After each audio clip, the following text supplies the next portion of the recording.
السلام علیکم ورحمۃ اللہ۔ کیا آپ کو پتا ہے کہ اللہ کے رسول صلی اللہ تعالیٰ علیہ وسلم نہ صرف ایک عظیم پیغمبر تھے بلکہ ایک کامیاب تاجر بھی تھے۔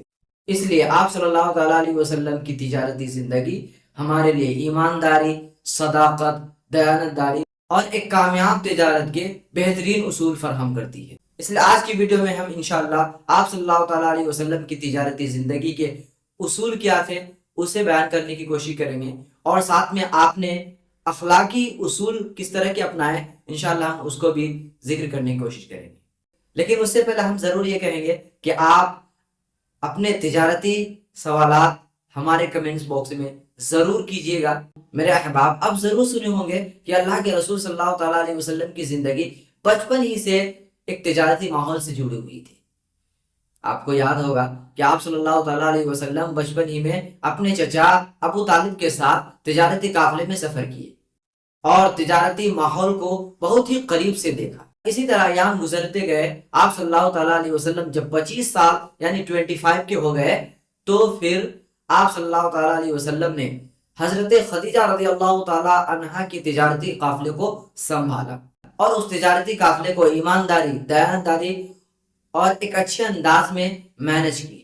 آپ صلی اللہ تعالیٰ علیہ وسلم کی دیانتداری، ایمانداری اور تجارتی اصول کو اپنانے کی حکمت عملی کیا تھے، کس طرح کے تھے، ان ساری چیزوں کو دیکھ کر حضرت خدیجہ رضی اللہ تعالیٰ عنہ بہت ہی متاثر ہوئی اور پھر آپ کو شادی کا پیغام بھیجا اور فائنلی آپ کی شادی بھی ہو گئی۔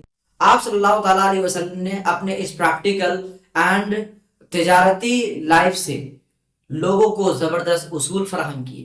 آپ صلی اللہ تعالیٰ علیہ وسلم نے محنت کی طرف لوگوں کو رغبت دلانے کے لیے حدیث پاک میں ارشاد فرماتے ہیں، مسند احمد کی حدیث پاک ہے، اللہ کے رسول صلی اللہ تعالیٰ علیہ وسلم ارشاد فرماتے ہیں، افضل الکسب بیع مبرور وعمل الرجل بیدی، یعنی سب سے بہترین کمائی حلال تجارت ہے اور اپنے ہاتھ کی کمائی۔ حلال تجارت کا مطلب یہ ہوا کہ تجارت تو بہت سارے طریقے سے کی جا سکتے ہیں، یعنی حلال کے علاوہ غلط طریقے سے بھی تجارت ہوتی ہے۔ جھوٹ بول کے بھی تجارت لوگ کرتے ہیں، خیانتی انداز میں بھی لوگ تجارت کرنے لگے ہیں۔ بہت سارے لوگوں کو معلوم تو ہے لیکن وہ اس سے اتنا جڑ چکے ہیں کہ اس کو اپنے گناہ اور اپنے اس غلط کام کا احساس تک بھی نہیں ہوتا۔ آپ صلی اللہ تعالیٰ علیہ وسلم نے ایمانداری اور دیانتداری پر بہت ہی زور دیا۔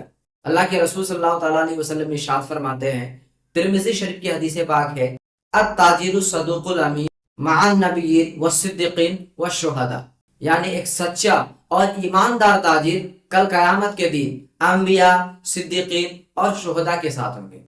سبحان اللہ، کیا زبردست موٹیویشن ہے۔ اس کے بعد ایک دوسرے انداز میں سمجھانے کے لیے اللہ کے رسول صلی اللہ تعالیٰ علیہ وسلم کی ایک اور حدیث پاک ہے، مسلم شریف کی حدیث پاک ہے، آپ فرماتے ہیں، من غشنا فلیس منا، یعنی جس نے دھوکہ دھڑی کی وہ ہم میں سے نہیں۔ تو ہمیں دھوکہ دھڑی، خیانت اور بے ایمانی سے کوسوں دور رہنا ہے۔ اللہ کے رسول صلی اللہ تعالیٰ علیہ وسلم ارشاد فرماتے ہیں، رحم اللہ رجلا سمحا اذا باع و اذا اشترى و اذا اقتضى، یعنی اللہ تبارک و تعالیٰ ایسے شخص پر رحم فرمائے جو بندہ خرید و فروخت کے وقت ایک دوسرے پر رحم کرے، یعنی اللہ تبارک و تعالیٰ اس شخص پر رحم فرمائے جو خرید و فروخت کے وقت دوسرے پر نرمی کرے اور اچھا برتاؤ کرے اس کے ساتھ۔ تو آپ حضرت محمد مصطفیٰ صلی اللہ تعالیٰ علیہ وسلم کی تجارتی زندگی دیانتداری، ایمانداری ایک کامیاب تجارت کے لیے بنیادی حصہ ہے، جس کو آج ہمیں بھی اپنانا چاہیے تاکہ ہم اپنے کاروبار کو اسلامی کاروبار میں تبدیل کر پائے اور اپنے کاروبار کو اونچے مقام تک پہنچا سکے۔ اپنے سوالات کمنٹ باکس میں رکھیے، انشاءاللہ ہم آپ کے سوالات کا جواب دینے کی کوشش کریں گے۔